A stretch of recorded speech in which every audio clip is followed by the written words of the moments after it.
बिस्मिल्लाहिर्रहमानिर्रहीम। Welcome to the Quaid-e-Azam institute of medical and health sciences. तो midwifery and obstetrics में हम लोग पढ़ रहे हैं कॉम्प्लिकेशन ऑफ प्रेगनेंसी। आज का हमारा टॉपिक है एक्टोपिक प्रेगनेंसी। ठीक है, तो let's see the definition. Word ectopic means out of place. It is one in which fertilize ovum implant outside the uterine cavity. उन्होंने बोला है कि एक्टोपिक का मतलब होता है कि अपनी जगह से बाहर होना। ठीक है, तो उन्होंने बोला ये वाहिद प्रेगनेंसी है जिसमें जो है ना फर्टिलाइज ओवम वो यूट्रस के बाहर कहीं जाके इम्प्लांट हो जाता है। At least 90% of extra uterine pregnancy occur in a uterine tube but में अकर इन ओवरी एंड एब्डोमेन। उन्होंने बोला कि 90% तो ट्यूब में प्रेगनेंसी होती है, लेकिन उन्होंने बोला है कि बाज़ औक़ात ओवरी या एब्डोमेन में भी हो सकती है। कॉजेज़ ऑफ प्रेगनेंसी देखें जी, एक्टोपिक प्रेगनेंसी की कॉजेज़ हैं anything that interfere with free passage of the ovum through the ovary and the fallopian tube to the uterus. कोई भी चीज़ जो कि इंटरफेयर करेगी, ओवम के रास्ते में आएगी, ओवम को यूट्रस तक जाने से रोकेगी, तो वो चीज़ इसकी कॉज बन सकती है। Any condition diminish the tubal lumen में predispose a woman ectopic pregnancy. ऐसी कोई भी चीज़ जो कि ट्यूब के ल्यूमन को ना जो है ना डिमिनिश कर दे, तो वो भी एक्टोपिक प्रेगनेंसी की काज बनती है, उन औरतें बनती हैं। सेप्सिस ऑफ ट्यूब, अगर ट्यूब का इन्फेक्शन हो। किंकिंग ऑफ ट्यूब, यानी कि ट्यूब कहीं से मुड़ी हुई हो या उस पर गिरा लगी हो। रिड्यूस पेरास्टालसिस, यानी कि जो ट्यूब में सीलिया होते हैं ना, उनकी अगर जो कि उनको प्रोपेल करते हैं आगे की तरफ टूवर्ड प्रोपेल करते हैं, तो अगर उनकी मूवमेंट कम हो जाए तो फिर भी ऐसा मसला हो सकता है। कंजेंडर एबनॉर्मलिटी ऑफ ट्यूब, या बचपन से कोई ट्यूब का इशू है, या migration of ovum to opposite side of tube, या जो ओवम है ना वो यूट्रस की तरफ जाने की बजाय यूट्रस से बाहर निकल आए, फ्लोपियन ट्यूब से बाहर निकल आए, तो that are the causes of ectopic pregnancy. Outcome of tubal pregnancy. अब ट्यूब प्रेगनेंसी हो गई, अब इसका आउटकम क्या होगा, इसका नतीजा क्या निकलेगा, तो वो हम पढ़ते हैं जी। वो देखें जी, वो है जी ट्यूबल अबॉर्शन, ट्यूबल मोल, ट्यूबल रप्चर। तीन चीज़ें हो सकती हैं, या तो ट्यूबल अबॉर्शन हो जाएगा खुद ब खुद, जो है ना वो ओवम जो है वो बाहर आ जाएगा, या ट्यूबल मोर, यानी कि वहाँ पे ब्लड की तरह वहाँ पे इकट्ठा हो जाएगा, या ट्यूबल रप्चर, या तो फिर यही होता है जो मोस्टली केसेस में होता है कि ट्यूब रप्चर हो जाती है। Tubal abortion, ovum is expelled from fimbria end to peritoneal cavity. जो ओवम होता है वो फिम्ब्रियाटिड एंड जो होता है ना फ्लोपियन ट्यूब का, उसमें से होकर वो ना एब्डोमिनल कैविटी में आ जाता है। Tubal mole similar to blood mole, जिस तरह ब्लड का मोल बन जाता है सेम इसी तरह वो ट्यूबल मोल बन जाता है। ट्यूबल रप्चर में अकर इन टू पेरिटोनियल कैविटी, और ये जब वो रप्चर होगी तो जो है सारा ब्लड जो है एब्डोमिनल कैविटी में जो है ना जाएगा। आगे जी, sign and symptoms of ectopic pregnancy. तो देखिए जी, history of amenorrhoea, missed 1 to 2 period, ये 1 से 2 पीरियड आपको मिस हो जाएंगे, आपको डेट नहीं आई होगी। Intermittent lower pain, abdominal pain one side, यानी कि एक साइड पे आपके मुश्किल जो है ना वो पेन रहेगी। वजाइनल ब्लीडिंग होगी, फेंटनेस होगा, नोजिया होगा, slide brownish persistent vaginal discharge होगा, पेन विद वॉमिटिंग होगी, एब्डोमेन आपका टाइट हो जाएगा और टेंडर होगा टच करने पे। HC टाइटर usually lower then in intrauterine pregnancy.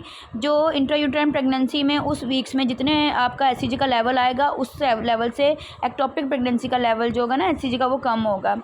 Low haemoglobin and haematocrit rising white cell amount, यानी कि HB आपकी लो हो जाएगी, आपकी बाकी वैल्यूज़ भी लो हो जाएंगी, लेकिन जो सिर्फ वाइट ब्लड सेल्स हैं वो हाई हो जाएंगे। ब्लीडिंग इफ़ सवेयर में लीव टू शॉक, अगर सवेयर ब्लीडिंग होगी तो वो शॉक में जा सकता है। ठीक है, note amenorrhoea plus lot of bleeding plus little pain is equal to abortion. Amenorrhoea little bleeding बस lot of pain is equal to ectopic.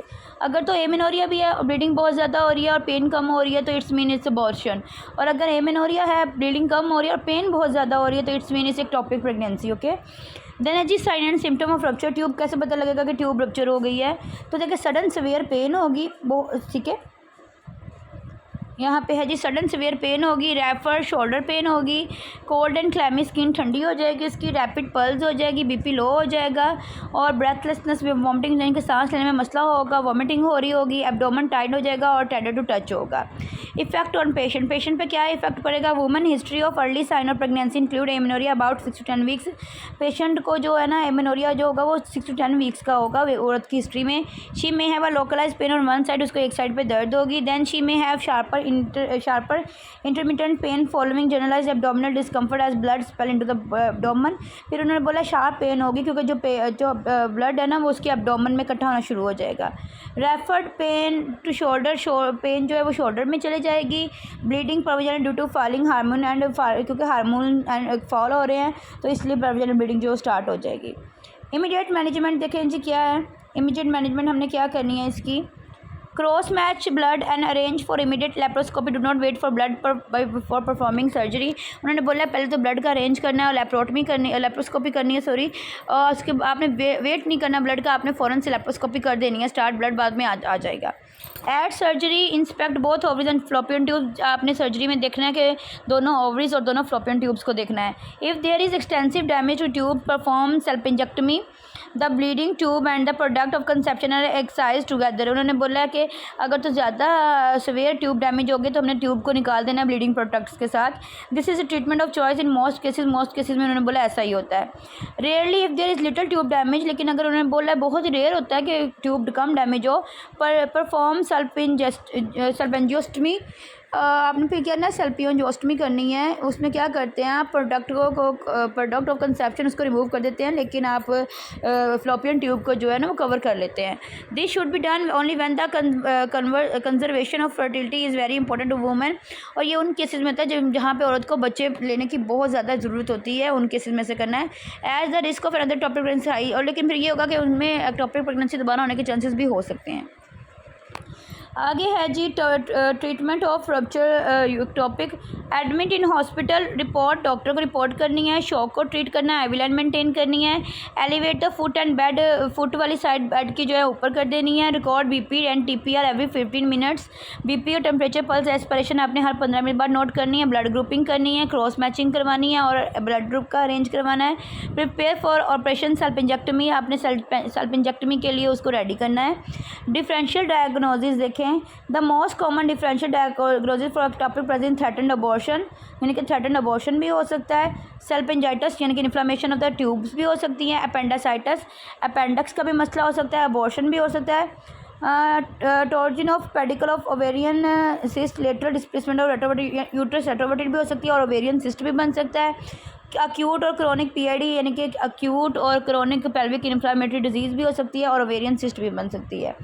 Treatment of abdominal pregnancy, अगर एब्डोमिनल प्रेगनेंसी होगी उसका क्या ट्रीटमेंट करना है। It may be carried out till term and foetus is delivered by laparotomy, बच्चा जो है ना जो अगर पेट में हो जाए ना प्रेगनेंसी तो बेबी जो है ना वो सर्वाइव कर सकता है, लेकिन लेप्रोटमी के थ्रू जो है ना डिलीवरी होगी।